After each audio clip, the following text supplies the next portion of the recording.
আসসালামু আলাইকুম। আমি আজকে আমার জংফা ইনভার্টারটা রিভিউ নিয়ে আসছি। আসলে আমি অনেক দিন ইনভার্টারটা ব্যবহার করছি। ইনভার্টারটা খুব ভালো ছিল, কিন্তু প্রথম দিকে আমার ইনভার্টারের চার্জিং সিস্টেমটা নষ্ট হয়ে যায়। তো তারপরে আমি চার্জারের জন্য আলাদা করে এরকম একটা চার্জার বানায় নেই, যেটা দিয়ে ব্যাটারিটাকে চার্জ করতাম। পরবর্তীতে 1 বছর মতো প্রায় ভালো চলছে। চলার পরে গত 2 দিনের মধ্যে আমার এই যে পিছনে ইনভার্টারের যে এসি কর্ড, এই এসি কর্ডটা আগে এই এসি কর্ডটা লাগানো ছিল, তো এই কর্ডটা কোনোভাবে কোনো সমস্যা হয় কিংবা ভেতরে আরেকটু সমস্যা হয়, তো যার কারণে বাইরের দিকে কারেন্ট থাকলেও যে এসি কারেন্ট এখান দিয়ে আউট হচ্ছিল না, আউটপুটে আমি এসি কারেন্ট পাচ্ছিলাম না। অর্থাৎ কারেন্ট থাকলে যে এখান থেকে যে আমার আউটপুটে যে এসি পাবো আমি সেটা পাচ্ছিলাম না। কিন্তু ব্যাটারি কারেন্ট চলে গেলে আবার ব্যাটারি থেকে আউটপুটে এসি দিচ্ছিল, কিন্তু কারেন্ট থাকলে সরাসরি কারেন্ট থেকে কারেন্টে এসি দিচ্ছিল না। যার কারণে আমি এই সমস্যার সমাধানের জন্য ইউটিউব দেখি এবং সাহা ইলেকট্রনিক্স নামের একটা ভাইয়ের, সুজন সাহা নামের এক ভাইয়ের খোঁজ পাই, যার দোকান হচ্ছে সাভার দৃষ্টি প্রতিবন্ধী কমপ্লেক্সে।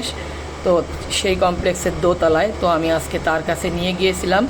তিনি আমার এই সমস্যার সমাধান করে দিয়েছে। অর্থাৎ এসি থেকে কারেন্ট থেকে, এই যে এসি কারেন্ট থেকে এখন বাইরে কারেন্ট পাচ্ছে, এসিতে কারেন্ট পাচ্ছে এবং এই যে আমার ফ্যানটাও চলতেছে। এখন এই যে বিদ্যুৎ আছে, এই যে এখন বিদ্যুৎ আছে। তো এই সমস্যাটা সমাধান করে দিয়েছে। শুধু তাই না, আমার যে চার্জিংয়ের সমস্যা ছিল, যেটা আগে চার্জ হতো না, সেই সমস্যারও তিনি সমাধান করে দিয়েছে। আমি যদি একটু পিছনের দিকে দেখাই, এই যে ইনভার্টারটা ব্লিঙ্ক করতেছে, তার মানে কি যে আমার ব্যাটারিটাকে আবার চার্জ করতেছে। আবার এখানে যদি আমি দেখাই যে আমার যে ভোল্ট মিটারে ভোল্টেজ আপ হচ্ছে, 13.5 আছে, এটা আস্তে আস্তে 14.4 বা 14.5 পর্যন্ত যাওয়ার পরে অটো কাট হবে। তো আসলে ভিডিওটা তৈরি করা যে ভাইকে অনেক ধন্যবাদ। আমি শাহ ইলেকট্রনিক্সে গিয়েছিলাম, ভাই অনেক অল্প পয়সার মধ্যে, অনেক অল্প টাকার মধ্যে, খুব অল্প সময়ের মধ্যেও আমার এই সমস্যার সমাধান করে দিয়েছে। আসলে এই জংফা ইনভার্টারগুলো অনেক স্মার্ট এবং অনেক আধুনিক, যেগুলো চায়না থেকে আসে, চায়না থেকে ম্যানুফ্যাকচারিং হওয়া, এবং এর ভিতরের যেসব ইলেকট্রিক্যাল কম্পোনেন্ট আছে সেগুলো অনেক মেকারই খুব সহজে ধরতে পারে না, বা এই কাজগুলো সবাই করে না। তো আমি বলবো যে এরকম বাংলাদেশে অল্প কয়েকজন মেকারই আছে, তার মধ্যে সাহা ইলেকট্রনিক্সের সুজন ভাই একজন। উনি খুব ভালোভাবে রিপেয়ার করে দিয়েছেন। তো আপনারা যাদের প্রয়োজন হয় তারা ইচ্ছা করলে আপনারা সুজন ভাইয়ের কাছে কুরিয়ারে বা যে কোনোভাবে জিনিসটা পাঠায় সমস্যার সমাধান করে নিতে পারেন।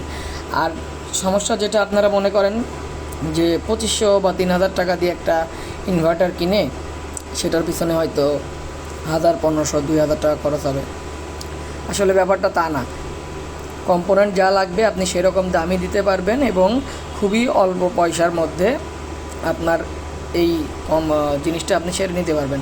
আর সাধারণত সমস্যা এইগুলাই হয় যে অনেক সময় দেখা যাচ্ছে যে এসি থেকে সরাসরি এসিতে আউটপুট পায় না, অথবা ব্যাটারি থেকে চালু করলে ব্যাটারির ডিসি থেকে এসিতে আউটপুট দেয় না, অথবা চার্জিংটা নষ্ট হয়ে যায়, কিংবা ভেতরের কিছু মসফেট আছে এগুলো নষ্ট হয়ে যায়।